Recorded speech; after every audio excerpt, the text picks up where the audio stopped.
ज़िनलॉक में आपका स्वागत है। आइए देखते हैं कि न्यू डिवाइस को कैसे ऐड करते हैं ज़िनलॉक के मोबाइल ऐप में। इसके पहले मैं थोड़ा सा अपने डैशबोर्ड का इंट्रोडक्शन देना चाहता हूँ। इसमें सबसे पहले आप देख रहे होगे बैनर चल रहा है, इस पर कुछ भी एक इन्फॉर्मेटिव इन्फॉर्मेशन रहेगा वो यहाँ दिखाई देगा। साथ में अगर रिवॉर्ड रिलेटेड कोई भी फीचर आता है तो ये यहाँ दिखाई देगा। अगर आपको डायरेक्ट मैंडेट क्रिएट करना है तो आप डायरेक्ट मैंडेट यहाँ से क्रिएट कर पाएंगे। अगर किसी रिटेलर की दुकान पर आप गए जिसको केवल डायरेक्ट मैंडेट लगाना है तो आप यहाँ पर क्लिक करके सारी डिटेल को भर के उसको डायरेक्ट मैंडेट में क्रिएट कर सकते हैं। बाकी आप अगर नीचे आएंगे तो आपको डिटेल दिख रहा होगा लाइसेंस की, ये टोटल नंबर ऑफ़ की दिखाता है। रिवॉर्ड की जो आपको रिवॉर्ड के फॉर्म में मिलेगा। मैंडेट की ये आपका लिमिटेड है ज़िनलॉक में, ये 5 हो या कुछ भी हो उससे कोई मतलब नहीं है।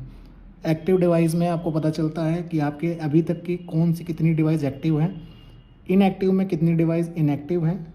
जो लॉक डिवाइस होंगे वो यहाँ आपको दिखाई देंगे टोटल, जो अनलॉक डिवाइस होंगी वो टोटल यहाँ दिखाई देंगी आपको। डैशबोर्ड पे आइए।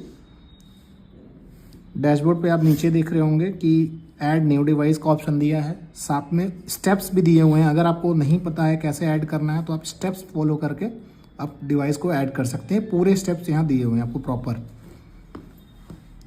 साथ में आपकी कस्टमर लिस्ट है। कस्टमर लिस्ट पे आप टैप करोगे तो जितने भी कस्टमर आपके न्यू डिवाइस के थ्रू ऐड हुए हैं वो सारा इसी लिस्ट में दिखाई देगा। अब आता है आपका add customer. Add new customer में आप सारी डिटेल्स फिल करोगे, उसके बाद वो आपका न्यू कस्टमर ऐड हो जाएगा। इसी तरह से आप रनिंग के सारे डिवाइस को ऐड कर सकते हो और रनिंग के भी स्टेप्स आपको दिखाई दे रहे हैं। यहाँ स्टेप फॉलो करके आप रनिंग के डिवाइसेस को भी ऐड कर सकते हो। ये तो हो गया आपका कैसे ऐड होता है कस्टमर। अब चलते हैं न्यू डिवाइस को ज़िनलॉक में ऐड करते हैं। ऐड डिवाइस पर आप टैप करने के बाद सबसे पहले आपको एक मस्ट रीड इंस्ट्रक्शंस दिखाई दे रहा है। ये इंस्ट्रक्शंस जेनबॉट एआई की तरफ से है। जेनबॉट एआई जो नया लॉन्च हुआ है अपना ज़िनलॉक में, वो इस इंस्ट्रक्शंस को फॉलो करता है। आप इस इंस्ट्रक्शन को ऐसे क्लियरली आप देख सकते हो कि इसमें आपको आधार कार्ड को कैसे अपलोड करना है, बाकी डिटेल्स को कैसे फिल करना है प्रॉपरली। ये सारा इंस्ट्रक्शंस में सारा कुछ लिखा हुआ है, इनको फॉलो करना है आपको। आप नीचे आप देखेंगे customer name, customer email ID, customer का phone number, date of birth, Aadhaar card का नंबर। अगर आपको केवाईसी करनी है तब, जो कि जेनबॉट एआई करेगा, इसमें क्या होगा, आधार कार्ड का फ्रंट, आधार कार्ड का बैक दोनों प्रॉपरली ऐड करना है as per instruction given below. ठीक है, उसके बाद आप उसको वैलिडेट करोगे, फिर वीडियो केवाईसी शूट होगी, फिर IMEI नंबर आप डालोगे, फिर लोन बाई पे आप सेलेक्ट करोगे, उसके बाद आप साइन करोगे और उसके बाद आप ऐड डिवाइस कर सकते हो। इसका मैं प्रोसेस आपको पूरा। आइए देखते हैं कि कस्टमर को कैसे ऐड करते हैं इसमें 3.0 में। तो उसके लिए सबसे पहले मैं आपको बताना चाहता हूँ कि हमने भी नया फीचर लॉन्च किया है जिसका नाम है जेनबॉट एआई, और वो जो है पावर्ड बाय सर्विलांस सिस्टम है। उसमें क्या होता है, सबसे पहले मैं थोड़ा इंस्ट्रक्शंस बता देता हूँ आपको। कोई भी डेटा इस पैनल में ऐड करने के लिए आपको कुछ इंस्ट्रक्शंस को फॉलो करना पड़ेगा, तभी जाके आपका सर्विलांस सिस्टम अच्छे से वर्क करेगा। अगर आप एक भी चीज़ें सही से नहीं फॉलो करोगे तो वो वर्क नहीं करेगा। तो आप पूरी चीज़ें अच्छे से पढ़ के उसको फॉलो करना है। सबसे पहले आपको कस्टमर का नाम लिखना है, जैसे मैंने लिखा पूजा, और जो आधार कार्ड में होगा वही लिखना है। ईमेल आईडी आप ले, पूजा का नाम डालने के बाद आप कोई भी ईमेल आईडी जो पूजा की है वो डाल दीजिए, या कोई भी कस्टमर हो उसका आप डाल सकते हो। उसके बाद मोबाइल नंबर बहुत जेन्युइनली डालना है, क्योंकि मोबाइल नंबर पे ही हमारा चैटबॉट जो है वो कॉल करता है, वेरीफाई करता है आइडेंटिटी को, और आइडेंटिटी अगर मैच करेगी तो ही वैलिडेट करेगा, नहीं तो नहीं करता। ये ध्यान रखना है आपको। ये मोबाइल नंबर जो आपके नया वाला फ़ोन है उसी में जो लगाएंगे आप या वो लगाएंगी मैडम, वही इसमें होना चाहिए। तो मोबाइल नंबर आपको जेन्युइनली डालना है। जैसे मान लीजिए मैंने मोबाइल नंबर डाल दिया, इसी पे कॉल करेगा चैटबॉट। उसके बाद आपको आधार कार्ड डालना है। आधार कार्ड एकदम करेक्ट होना चाहिए, जो आपके आधार कार्ड में लिखा हुआ नंबर, जैसे 553834864468। ठीक है, आधार कार्ड डालने के बाद आपको आधार कार्ड का फ्रंट और बैक अपलोड करना है। चाहे वो आप फ़ोटो खींच के अपलोड कर सकते हो, नहीं तो गैलरी से अपलोड कर सकते हो। मैं गैलरी से अपलोड करता हूँ। इसके लिए मैंने आपको सबसे पहले गैलरी मैंने फ़ोटो चूज़ की। उसके बाद आप उसको रीसाइज़ भी कर सकते हो। अगर जैसे रीसाइज़ करना है आपको तो आप क्या करोगे, रीसाइज़ पे क्लिक करोगे और इसको थोड़ा आप जूम इन जूम आउट अगर करना चाह रहे हो, ठीक है, या टर्न करना चाह रहे हो, जो भी करना चाह रहे हो अब करके उसको अपलोड कर दोगे। इनवैलिड आधार कार्ड आ रहा है, बंद कर देंगे मोबाइल इसी पे। आधार कार्ड अपलोड करने में इशू हो सकता है, या फिर आधार कार्ड मिसमैच हो रहा है, या फिर डेटा मैच करने में इशू आ रहा था। अब दोबारा मैं फिर से ट्राई करूँगा, इस बार करेक्ट आधार कार्ड अपलोड करूँगा। इसके लिए आप सबसे पहले आधार कार्ड को जूम आउट करके प्रॉपर एकदम जैसा इंस्ट्रक्शंस लिखा हुआ वैसे फॉलो करना है। उसके बाद आप देखोगे आधार कार्ड वैलिडेट हो गया इस बार। सेकेंड टाइम में आप उसके बैक का करोगे। बैक के लिए आप चूज़ करके आप अपलोड पे क्लिक कर दोगे, वो भी वैलिडेट कर लिया। अब आपको क्या करना है, अब यहाँ वैलिडेट वाला बटन है, इस पर क्लिक करना है। आधार कार्ड को ZenBot AI ऑटोमेटिक वैलिडेट करेगा। चलिए करते हैं।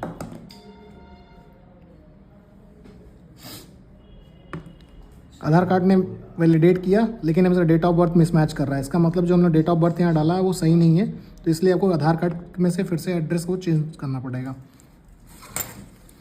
उसमें है आधार कार्ड में 1/5/2001 मई।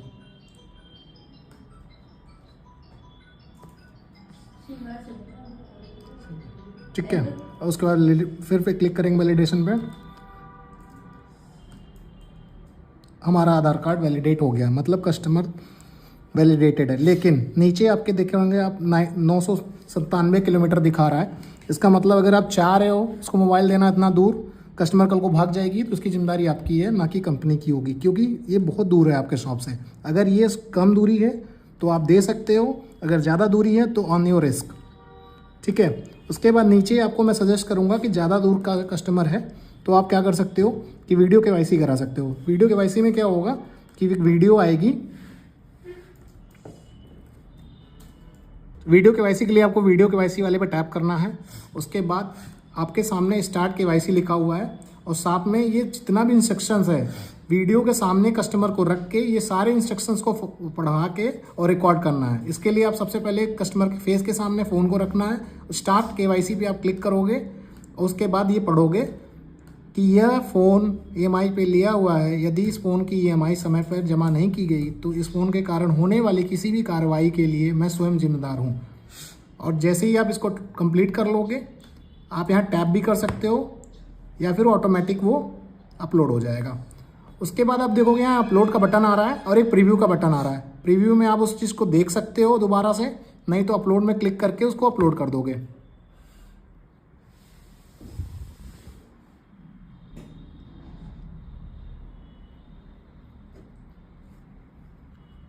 कंप्रेस कर, हमारा वीडियो अपलोडेड सक्सेसफुली हो गया।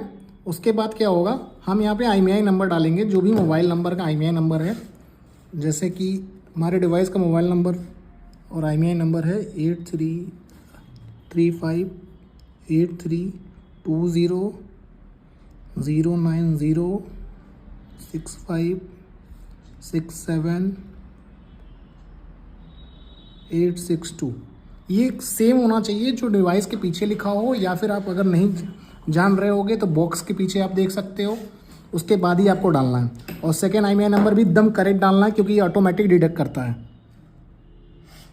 358320906567 उसके बाद आप लोन में चूज़ करोगे, सेल्फ चूज़ करोगे क्योंकि आप खुद का फाइनेंस कर रहे हो। साथ में आपको साइन अपलोड करनी है। साइन आप अपलोड कस्टमर से करवा दीजिएगा, क्योंकि यही कस्टमर के सेंशन लेटर में भी आएगा। आप यहाँ से उसको अपलोड कर देंगे। अब आपके नीचे सिविल स्कोर का है। अगर आप सिविल स्कोर चेक करना चाहते हो तो आप नो सिविल स्कोर पर क्लिक करोगे। उसके बाद यहाँ जाने के बाद कस्टमर का मोबाइल नंबर डालोगे, OTP पाओगे और उसका पैन कार्ड अपलोड करोगे, तो आपको उसका सिविल स्कोर भी दिखाई दे देगा। उसके बाद आप बैक करोगे। सिविल स्कोर आने के बाद ऐड डिवाइस वाले पे क्लिक करोगे। Are you sure? यस। हमारा डिवाइस सक्सेसफुली ऐड हो गया, हमें QR जनरेट हो गया। आपका QR कोड यहाँ दिखाई दे रहा है। अगर किसी बाई द चांस किसी तरह से आपका QR कोड मिस हो जा रहा है तो आप क्या करोगे, यहाँ होम बटन के नीचे डिवाइस लिस्ट आ रहा है, आप इस पर क्लिक करोगे। आपको सबसे पहले आप देख रहोगे नाम दिखाई दे रहा होगा, इस पर आप टैप करने के बाद क्या होगा, आपको QR कोड फिर से दिखाई देगी। उसके बाद आपके फ़ोन में जो आपका नया फ़ोन है उसको 7 बार टैप करना है। कभी कभी हेलो पेज पे टैप करना होता है, कभी कभी आपको लैंग्वेज पेज पे टैप करना होता है। 7 बार आप टैप जैसे ही करोगे आपका QR कोड स्कैनर ओपन होगा। QR कोड स्कैनर होने के बाद आपको डिवाइस,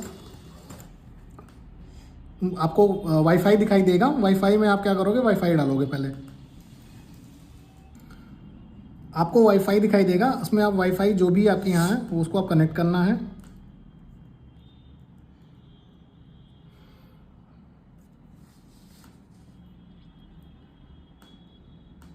वाईफाई कनेक्ट होने के बाद आपको वाईफाई पे टैप करना पड़ेगा। किसी किसी में अगर वाईफाई रॉन्ग है तो उसको फिर सही से भी डालना पड़ेगा।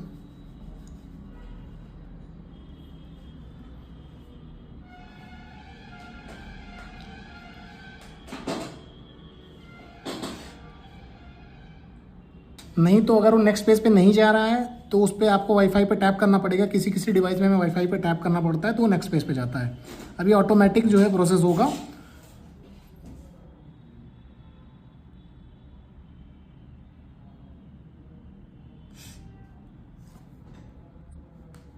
नेक्स्ट पेज पे आने के बाद आपको नेक्स्ट पे क्लिक करना है।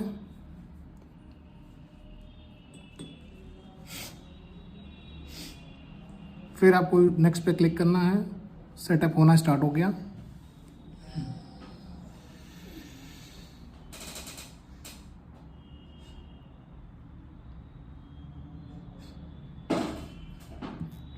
नेक्स्ट,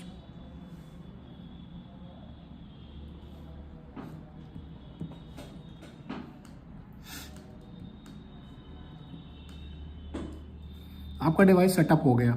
अब क्या करना है, आपको सबसे पहले मेन स्क्रीन पे जाने के बाद आपको सिम टूल किट को फाइंड आउट करना है और सिम टूल किट पे टैप करना है। सिम टूल किट पे आप टैप करेंगे तो वो ऑटोमेटिक अपने आप को एक फाइल डाउनलोड कराएगा और आपको यहाँ पे क्लिक करना है। क्लिक करने के बाद सेटिंग में जाके उसको अलाउ करना है और अपडेट पे क्लिक करना है। अगर ऐसा कुछ इशू दिखाई दे तो आपको क्या करना है, प्ले स्टोर में जाना है। प्ले स्टोर में जाने के बाद प्ले प्रोटेक्ट में जाने के बाद सेटिंग में जाने के बाद प्ले प्रोटेक्ट को ऑफ करना है आपको। उसके बाद फिर से सिम टूल किट पे टैप करना है।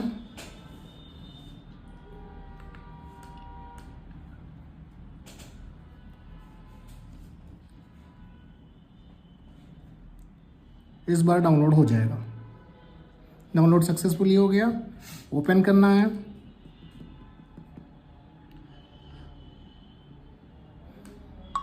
बाकी सारी परमिशन ऑटोमेटिक ले लिया, बस 2 परमिशन वो मांगेगा आपसे मैन्युअली डालने के लिए। इसलिए आप सबसे पहले इस पर टैप करोगे। टैप करने के बाद सबसे पहले आप सिम टूल किट को फाइंड आउट करोगे। सिम टूल किट आपके सामने है, इस पर टैप करना है, अलाउ करना है। टैप करके अलाउ करना है और फिर ये एरो नीचे दिख रहा है, इसको आपको टैप करना है। जैसे टैप करोगे ऑटोमेटिक IMEI नंबर जनरेट कर लेगा और आपके उस डिवाइस के साथ पेयर्ड हो जाएगा। अब उस डिवाइस के में आप जाओगे, जैसे ही आप एक बार रिफ्रेश करोगे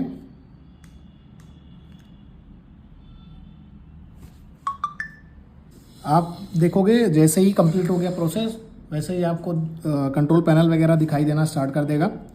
तो इसके पहले आपके फ़ोन में एक जेन बॉट जो है कॉल करेगा और वो कॉल ऑटोमेटिक आएगी। आपको लिए उसके लिए 2 या 3 सेकंड का वेट करना पड़ेगा। वो ऑटोमेटिक कॉल करेगा। तब तक जब तक कॉल आ रहा है हमारे नंबर पे तब तक हम अपना कंट्रोल पैनल वगैरह देख ले रहे हैं, कैसे काम करता है कैसे नहीं काम करता। आप सारा कंट्रोल पैनल में कमांड्स देख पा रहे होंगे। सबसे पहले डिवाइस का अनलॉक का कोड दिया हुआ है सामने आपके, ठीक है। उसके नीचे लॉक अनलॉक, आप लॉक एनेबल पे क्लिक कर दोगे तो फ़ोन आपके सामने वाला एकदम लॉक हो जाएगा। देखिए कॉल भी आ गया जेन बॉट की तरफ से। हमें पिक करना है। एक वेरिफिकेशन कॉल जेन बॉट AI की तरफ से है। यदि आपका नंबर रजिस्टर है तो 1 दबाएं, अन्यथा 2 दबाएं। तो आपको 1 पे क्लिक करना है और 1 कट जाएगा तो आप वेरीफाइड हो गए। आपका यूज़र जो है वेरीफाइड हो गया।